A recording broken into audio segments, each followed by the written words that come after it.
Hi students, welcome to our last week of content, and this week we're going to talk about the Renaissance and we're going to talk about the Age of Exploration. So in this video I'm going to focus on the Renaissance. So there are a lot of misconceptions about the Renaissance, so I'm going to use this video to correct some of those, give you an outline of what the Renaissance was, and then you can look at the content in the textbook and in the PowerPoint in more detail.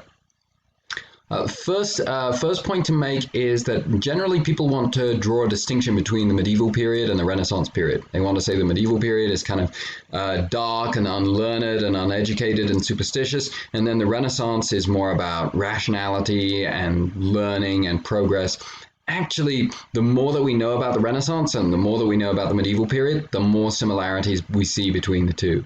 There are a lot of ways in which the Renaissance continues trends that we see begin in the medieval period. There are some new trends with the Renaissance as well, but it's important to recognize that the idea of pursuing learning and seeing learning as important, this is something that goes right back to the Carolingians and their efforts to promote learning in Western Europe. And then we also saw it last week when we looked at medieval universities. So learning and an interest in learning, that's been something that's been true for a number of centuries now, and the Renaissance continues that interest in learning.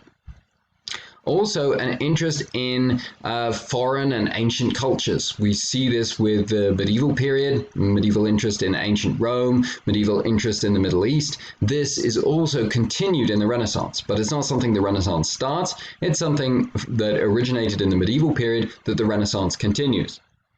What the Renaissance does differently is the Renaissance has a much greater focus on the human person, a much greater interest in the human individual.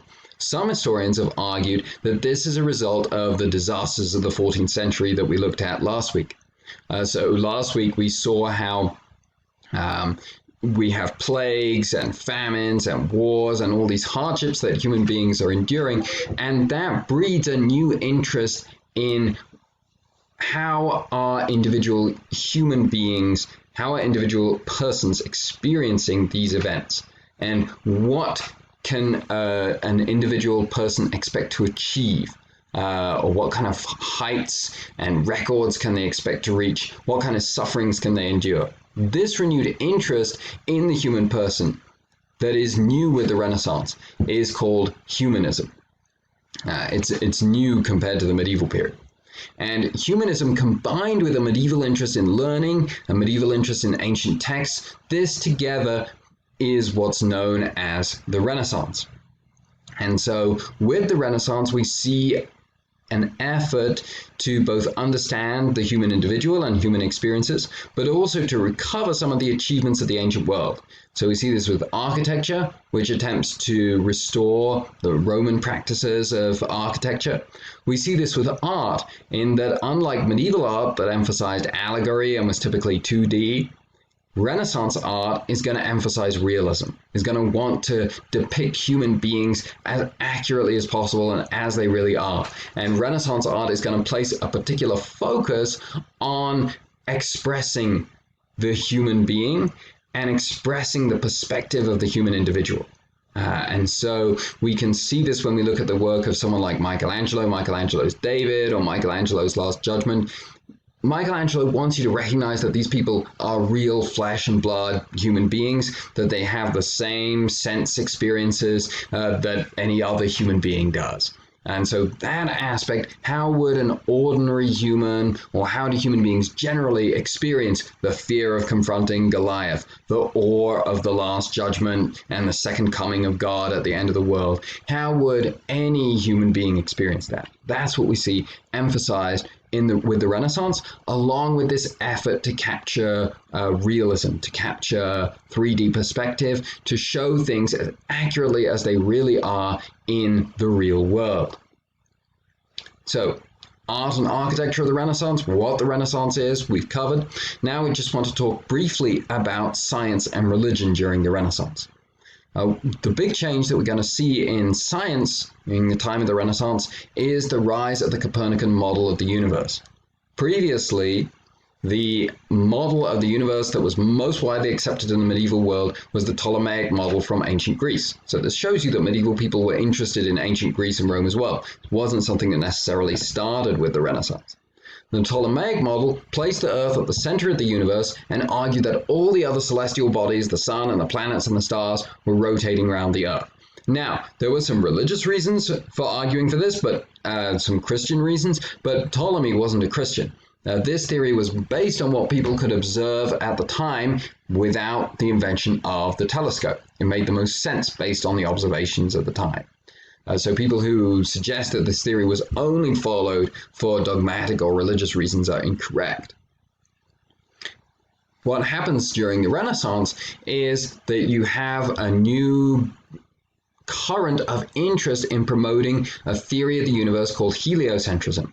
This places the sun at the center of the universe and all the celestial bodies rotating around the sun. Now we know not all celestial bodies rotate around the sun now, but this is going to be proved to be a more accurate theory. It's being developed at the time of the Renaissance, in particular by a man named Nicholas Copernicus, who was a Catholic priest.